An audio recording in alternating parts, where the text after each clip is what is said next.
Houday Nation, what's up? Welcome to Jungle Theater. Jeff and the K-Storm here.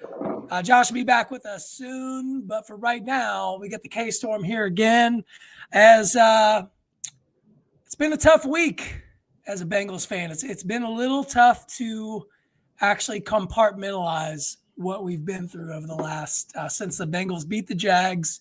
Joe Burrow is out for at least 3 months, Karen, and to top that off, the Bengals go to Minnesota and lose 48-10 in the most lopsided loss in Bengals history, which is saying a lot. Zach Taylor, that's saying a lot. That's quite an achievement you now have on your resume. I've seen a lot of bad Bengals games in my life. That's up there. I don't know that it's the worst. Statistically, it's the worst, Karen, but it's been a rough week or so for Bengals fans. How are you feeling? I'm just going to let you go on your rant, and I will push your buttons if the buttons needs to be pushed. But I know you are not a big fan of Zach Taylor right now. I feel really bad for Joe Burrow. I know you're not going to like this, but I do feel bad for Jake Browning. Tell me more. Why? For Browning, not necessarily. Burrow, obvious. Why? Yeah. Because Jake played like shit. But Can I mean, swear? yeah, please. I don't know. You said Please. But I mean, you feel bad for Jake Browning. Tell me more. He played bad. We know that. Everyone played bad. From top to bottom. Like coaching, everything was bad. If you're out there celebrating, your defensive performance by your younger brother on a 48-10 loss, Max Murphy and Jalen Battle, like, what are we talking about here? Who cares about their PFF grade when they lost 48-10? But Jake Browning, yeah, I mean,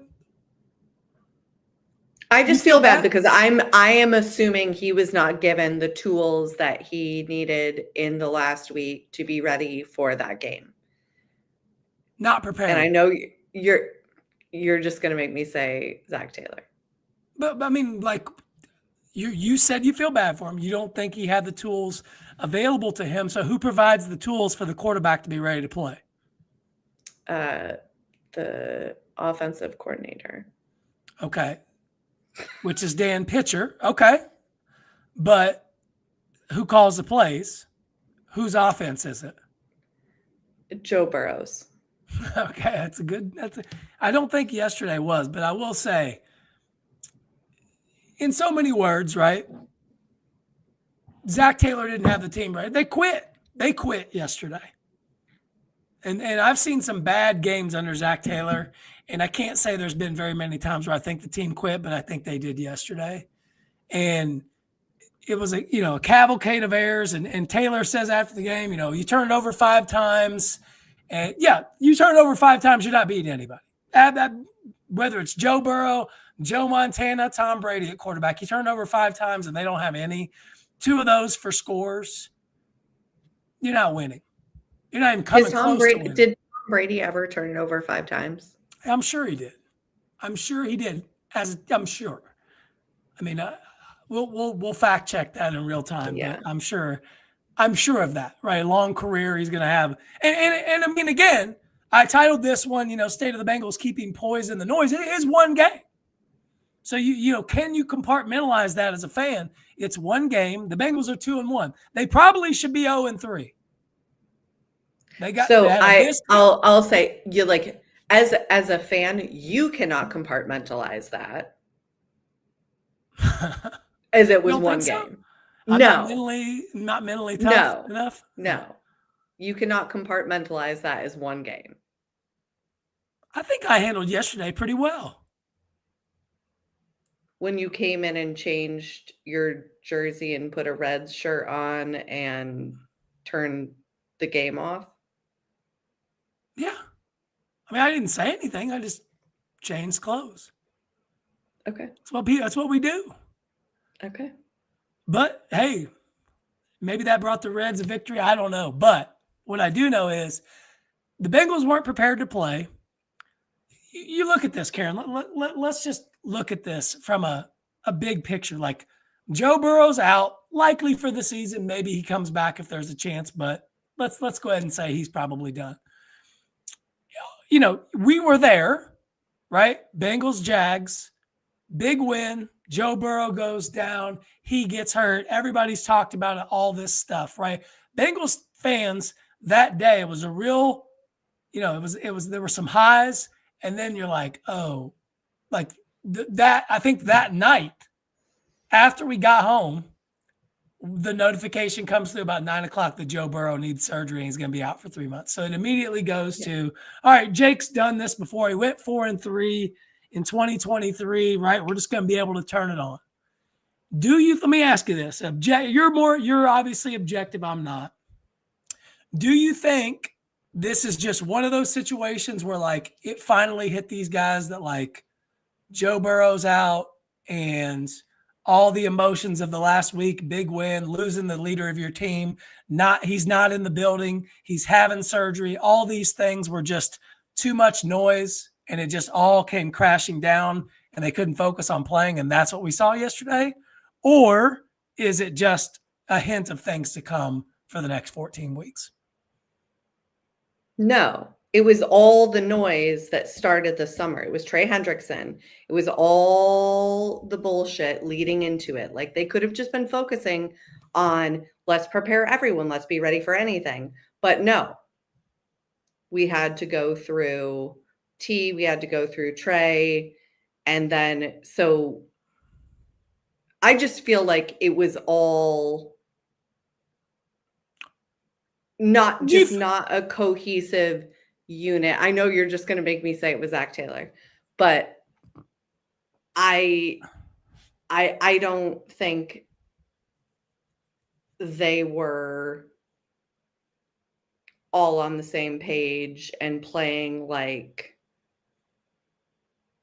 I don't know. I guess like the locker room culture in a like locker room culture in a positive way. So the Bengals have had a hard time starting fast, right? Yeah. And if you really look statistically outside of the win and loss column, the Bengals they have the worst offense in football. Who saw that coming? Right? Statistically, the worst offense in football. They can't run the football. Outside of being 2-1, they haven't started fast. So is the win-loss, is that just kind of covering up? They started 0-3 last year, didn't start fast, and then they picked it up towards the end. Is this the same thing, just disguised a little bit by a missed field goal by a Browns kicker that hit a 55-yarder to beat Green Bay yesterday? Or a loss to a Jacksonville team where, maybe they got a benefit of a pass interference call that they didn't get last year, right? Last year at this time, they're 0-3. Now they're 2-1. I feel the same as a fan. Now, obviously, Burrow's not here, so there's a low ceiling. But I think they haven't started fast. It's the same problems Taylor's had every year. Is that fair? Oh, yeah, I think it's worse. Like they have a little bit, like it's better because of the record. And ultimately, the NFL, it doesn't matter. I mean, truthfully, it's a win-loss if you league. Win or not. I mean, it's a win-loss league. So, look at the Baltimore Ravens. If they lose to the Lions tonight, they're still 1-2 and have lost to the Bills and Lions and played probably pretty well. But at the end of the day, it's about wins and losses, right? And so, to me, what I'm hoping is, right, like obviously Burrow's out, and that is like the ceiling is lowered, right? I thought, Browning could piece together enough. I mean, Jake Browning leads the league in interceptions, and he's played half the quarters. 6 games, I know. 6 quarters instead of 12. 6 quarters. Right? So, Dan Pitcher, the offensive coordinator today, who's got some blame in this, said, his first pick, which was a pick 6, what borderlined on aggressive and reckless. And that's something they talk about as a team, of that pass was, a hell of a play by the safety, and just got a fingertip on it, and that's all it took. Guy takes it back for a touchdown. And I think, I don't know where the Bengals go from here, but they have way too much talent on that team to be getting beat 48-10. I mean, I think that's fair, right? So do you see more 48-10s, or do you think they'll find their footing and be more competitive? What are we looking at coming up? At Denver, Monday Night Football.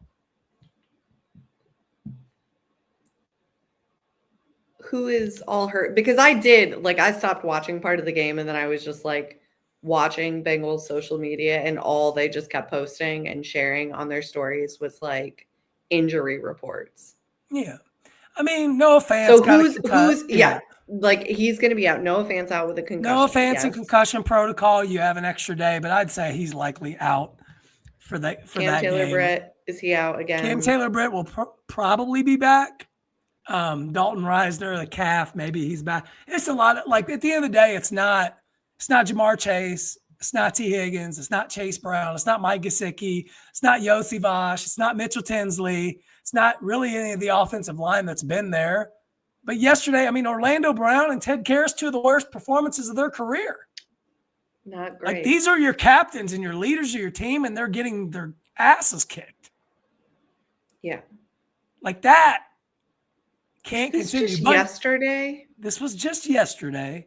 And, people can say, flush it, watch it, whatever. It is a week-to-week league. And they ran into a buzzsaw, and, it is what it is. The way I look at it is, if you're going to lose to an NFC team. Doesn't matter, really. I mean, it's a loss, but you didn't lose a division. Like, you're 1-0 in the division. You're 2-0 in the AFC, and you got your ass kicked in Minnesota. Now, if you'd have told me without Burrow, they're 2-2 at 3-4 weeks, I'd probably take it and then figure out. But you've got to find a way. Like, do you think Taylor's lost the team? They quit yesterday. Like, he's done. But who was in the locker room today?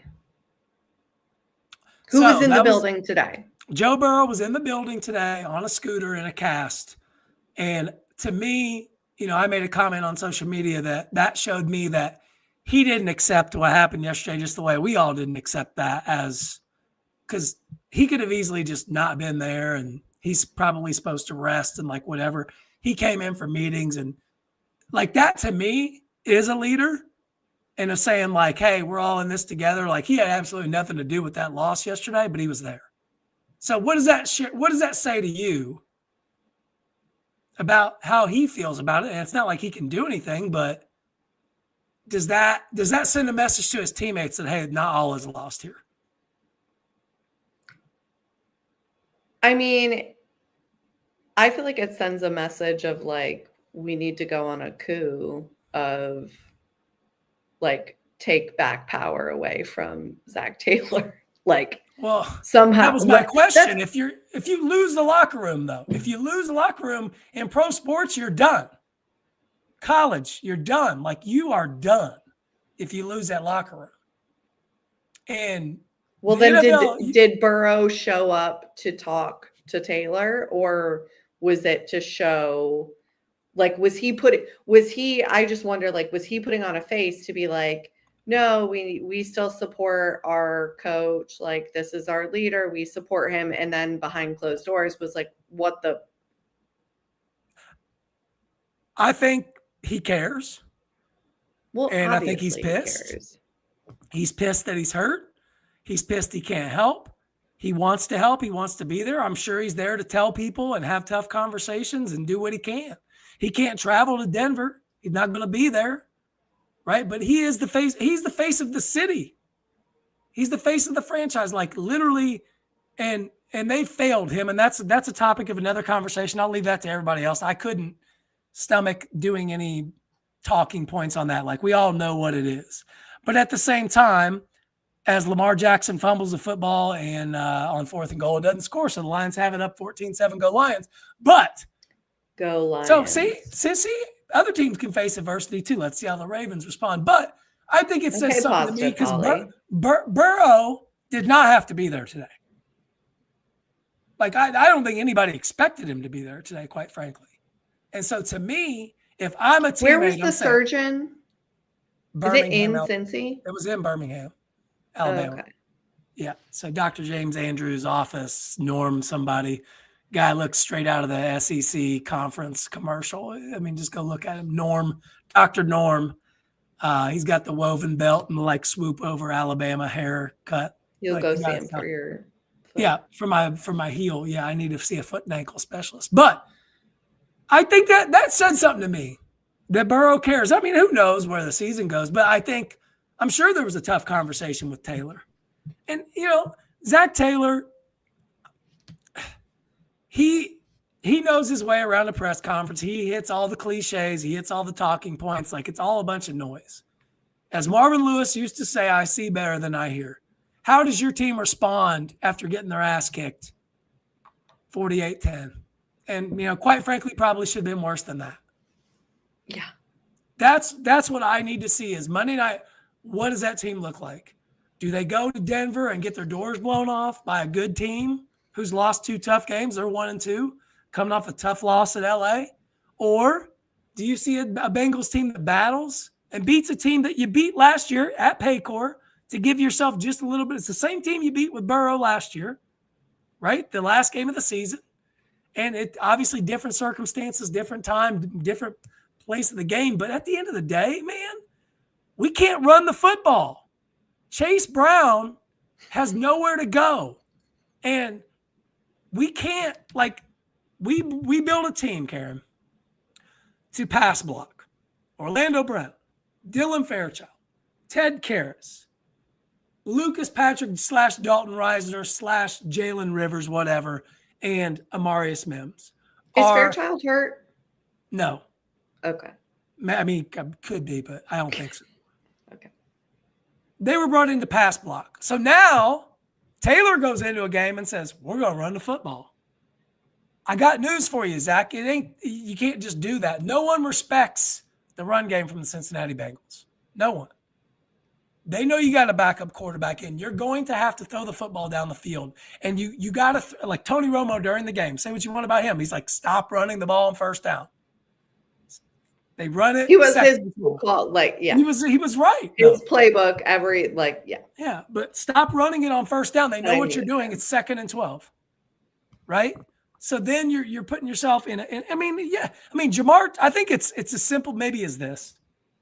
When's the last time you remember Jamar Chase fumbling? I mean, it's rare, right?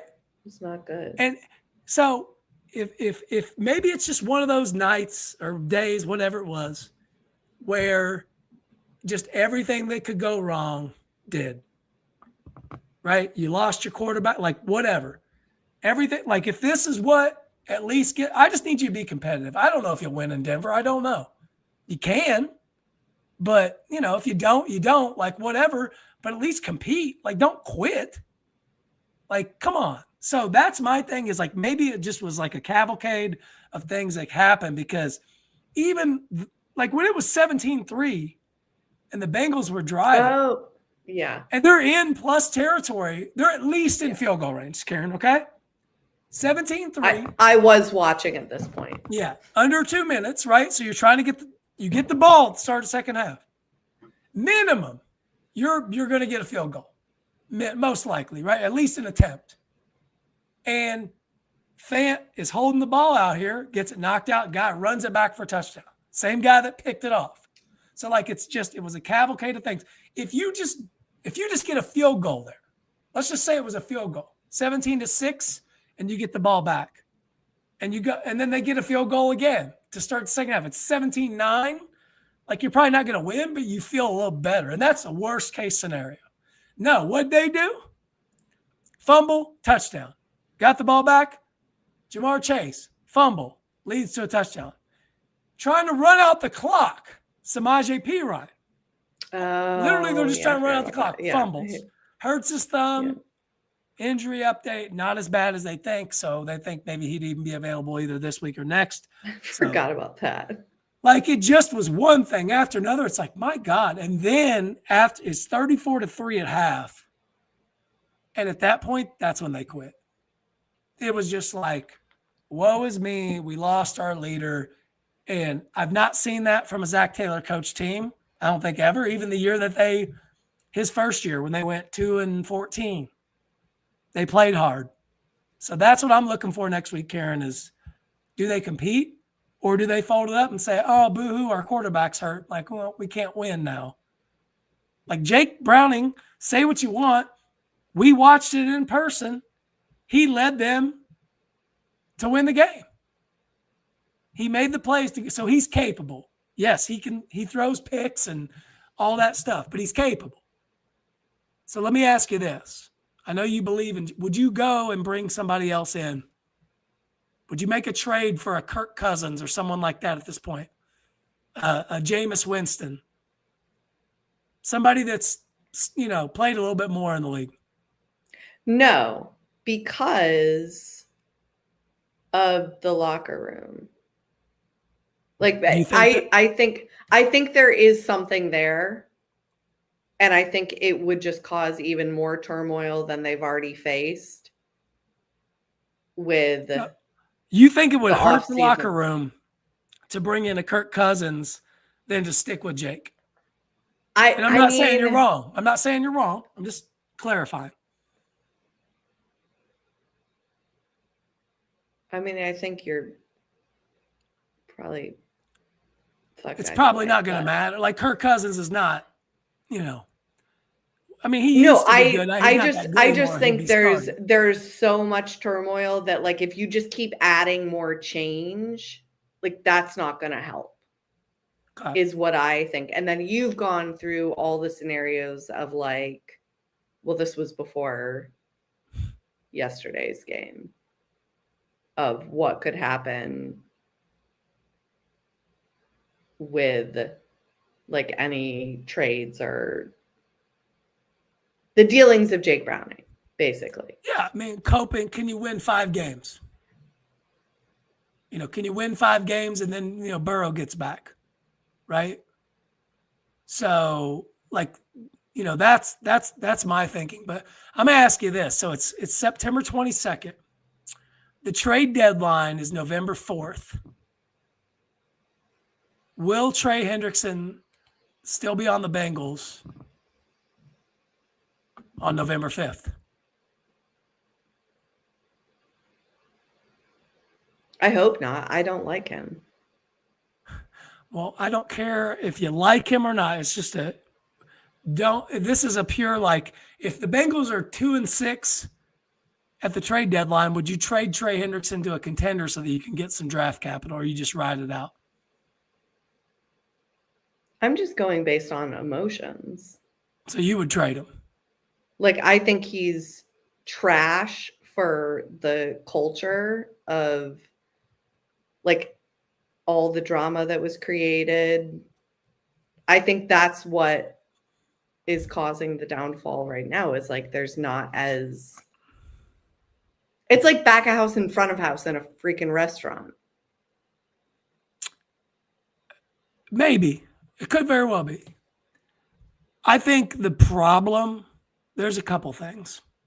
Okay, well, don't ask my opinion. No, I'm asking you. Just go on your... No, I asked you if Trey Hendrickson would be on the Bengals November 5th. You say you'd hope not. What would Karen do? Will the Bengals trade him, or you think they'll just stick it out? I don't know. What's going to cost them the least amount of money? That's what they're going to do. Okay. They don't care about protecting their quarterback. They don't care about protecting anyone. They don't care about winning. So I mean, we're down. I'm just repeating what you say. No, I'm saying we're down bad as a fan base, but it is one loss. That's what I keep trying to tell myself is it's one loss. Like, Burrow's not coming back this year. It's already in my mind like he's not coming back.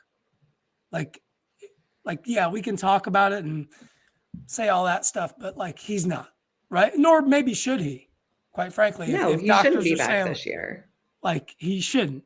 Like, maybe if some grace of God, Jake Browning goes on a run and they get to the playoffs and, like, the doctors clear him, like, maybe, but, like, we're talking, like, it feels like more than one loss, but it's not.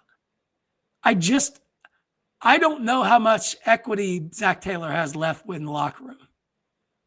Like, it'd be one thing if Dan Campbell was the coach of the Bengals and they just got their teeth kicked in and it was just a mismatch and it was over. But, like, this has been a problem for Zach Taylor his entire tenure. And for all the people that said, oh, Burrow, the reason they can't run the ball is because the way Burrow wants to play, and that's why the lines suck. Well, how'd that look yesterday? What I think we learned yesterday is how fucking good Joe Burrow is and how much he's protected Zach Taylor. Zach Taylor doesn't have a job if Joe Burrow's not the quarterback of this team. And the poor guy, is what it is. He's going to go for comeback player of the year, third time. That's never happened. Like, it sucks. But you can't just fold it up. You got to compete. Like, will they compete, Karen? Do you think they'll compete on Monday night in Denver? Will they have some pride? What's the next game after that? Detroit at home. They'll compete then. They'll compete. You don't think at Denver? I don't know about Denver. I would need to see, like, because Burrow can't travel, or he is not supposed to travel. But if he just says, like, F it, I'm out for the season, I'm going to go and I'm going to try and bring some life into the team and just spend as much time as I can with Jake Browning and tell him to, like, get his confidence, learn how, like, what a football is, and like a target. Well, he's watched Burrow do the things that he's trying to do, and he can't do them, and that's okay. But I think that's what Burrow being there today is, like, he's not going to travel to Denver. But, like, the Bengals have enough talent to beat the Broncos. They have enough talent to beat a lot of teams. They've already beaten two. Look at yesterday. The Browns beat the Packers. Last week, the Packers were talking about going 17-0. And they lose to Cleveland, who we beat. So it shows you, right? Any given Sunday. Anyone could beat anyone in the Great NFL. Great movie. Yeah. It's not. But I've seen it. I think I've seen it once. It's not a very good movie. But what do you need to – so Zach Taylor, I know you're a fan of Zach Taylor's. You've defended him. If this goes off the rails, let's say the Bengals, they can't, they just don't have it, and they win 4 or 5 games this year. Is Zach Taylor the coach next year? You already said he's not. So I'm not paying enough attention. Would you bring him back? I mean, he's cute. Okay. So would you bring him back? I think it would depend on who else. Like, what are the options? Like, what's on? Like, it depends on that. It depends on what he's going to, like, what's his job, not his job title, but what's in his job description? What is he delegating to other people? What is he going to let go of? What does Joe Burrow tell him? Like, Joe Burrow needs to say, like, this is your new job description. Like, he needs to write everyone's job description on the coaching staff. And then maybe he should start with he shouldn't call the plays. Would you agree that maybe he needs to give that up? You say that, so I'm just going to, like, don't ask me the question when you're telling me what the answer is. Well, not everybody's in the 4 walls of our home. This is going out to more people that aren't there for those day-to-day conversations. But I know, but you say that all the time. So I'm just letting the people know. Well, quite frankly, Zach Taylor, get it together or your ass is out of here. Like, that's the bottom line. Like, Joe Burrow is already frustrated with him. If Zach Taylor... How can you tell? Watch the freaking first 2 games where he couldn't get the plays in on time and Joe kept having to call timeouts, and it's like... I'm being sarcastic. But, like, I want Zach Taylor to show up to the meeting on Thursday, because everything will be pushed back because they're Monday Night Football on Thursday, and I want him to say, it's been a long week. Dan Pitcher's calling the plays this week. I'm going to be coaching the football team. He won't do it. He's too stubborn, but he needs to. Or somebody needs to tell him he needs to if he wants to keep his job there. Because, I mean, we talked about this with the Eagles. Nick Sirianni was on the hot seat. And he gave up play calling duties, and he ended up going and winning the Super Bowl. He was close to being fired. They wanted him gone. And he saw that, and either somebody told him he had to, or he did it on his own. Don't care, but it worked. So I'm not saying the Bengals are going to go win a Super Bowl this year without Joe Burrow. That's not the case. But I think that Zach Taylor is somebody that I think he's a good like leader. I think like people like him. And like he can rally people around. He can like win them over. I don't really like that he has to do all that and call plays. Like, I don't need you to be the offensive coordinator. Just let Dan Pitcher call the plays. Like, think about all the other things that you could be doing to actually lead this team if you just did that. I just don't get why he won't do it. This is 7 years now. Same problems early. The only thing I'm thinking is like it does take the Bengals typically like a month to even get like going, maybe sometimes even 2 months. So you build a little equity, Karen. I mean, winning the first 2 games completely changes. If they're 0-3 right now, you're looking at trash bags on the head or grocery bags on the head at the next home game, dumpster fire, Jamar Chase popping off in a press conference, trading Trey Hendrickson, right? Like all these things. But because they won the first 2 games, give them a little bit of, wiggle room here. But if you go out on Monday Night Football and you get your doors blown off by the Broncos, it's over. I don't think I don't think that'll happen. I truly don't. I think that they will have some fight, but I mean, you got to do something more than yesterday. My goodness gracious. So I'm looking up Zach Taylor's zodiac sign. Oh boy. This is where we're at, folks. I mean, he's a Taurus, which is a bull. What can the gods tell us? No, this is zodiac. Oh, zodiac. This is the stars. What can the stars tell us? He's determined and persistent. He's a Taurus. He's May 10th birthday. Okay. His weaknesses: stubborn, possessive, slow to change. Oh, great. Sounds about right. So he just needs to learn how to not do that. Yeah. But so how does it, so taking it one step further on the zodiac, how does a Taurus change? Does anyone crack that code? Yeah. Well, I have to look up his wife's zodiac. Well, that's while you're looking up the zodiac, how we get through to Zach Taylor. So if you didn't hear, Zach Taylor's slow to change, doesn't want to. It's persistent. Now, he's a grinder. He's done this before. Zach Taylor's faced a lot of adversity as the head coach of the Cincinnati Bengals. He's been without Joe Burrow. This is now the 3rd year that he's had to be without Joe Burrow. And he's been able to piece some things together on the fly that they have enough there to be able to do it. They can't quit. They can't quit on this coach. They can't quit on the fans. They can't quit on each other. And that was what I was afraid of yesterday when I saw that. And I'm hoping it's just an aberration. That it's, hey, let's flush it. Let's move on. And we'll see.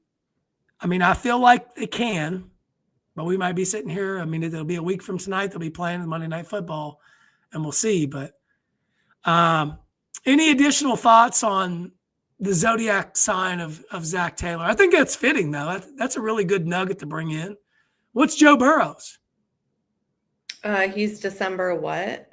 December, oh my gosh, 10th? Is he a Capricorn as well? No, he's not a Capricorn. He's not a Capricorn. Is he Sagittarius? So like, do Tauruses and whatever? Yeah, do Tauruses and whatever Joe Burrow is match up well? Okay, Joe Burrow is Sagittarius. Hold on. This is hard-hitting analysis right here.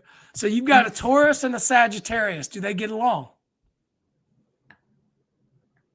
I think that they should because They they're have. kind of opposite personalities. What's the shelf life on a Taurus and Sagittarius staying together? Is Zach Taylor and Joe Burrow? Taurus Is it and 7 years? Sagittarius are an unlikely but potentially balanced pairing. Great.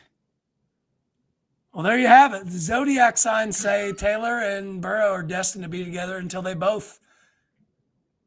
Taylor's fired and then Joe Burrow asks for a trade. Oh and no, then it says hell they comes like they crashing down. have initial draw because of their differences. Yeah. Well, it's going to be interesting to You're follow. welcome. Yeah, no, that's a great nugget, Karen. I appreciate you bringing that in because it's going to be interesting to follow. And I'm going to be honest with you, the last couple weeks have been very difficult to try to come in here, put on a brave face, and talk about the Cincinnati Bengals. But that's what I committed to when we did this. And the K-Storms come out of the bullpen the last couple times, and I never thought in a million years we'd be talking zodiac symbols, but it makes a hell of a lot of sense. That's a good way to bring it in. So if you're still hanging out there, Jungle Theater, follow us on YouTube, like and subscribe at Jungle Theater Podcast on YouTube, on x.com at Jungle T Podcast, and then Jungle Theater. Just find us on Instagram, Threads, Blue Sky, you name it. You can find us out there. So Karen, thanks so much for being here. Any last thoughts? No. Is all lost, or do we still have hope on the season? Can we turn this around? I believe in T. Higgins. You believe in T. Higgins? Yep. Okay. Big game, Monday Night Football, T. Higgins is what you're saying. Yes. 2 tutters. How many yards?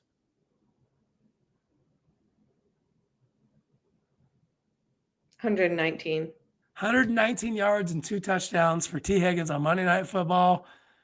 Put Yep. that one in the vault. K-Storm, thanks as always.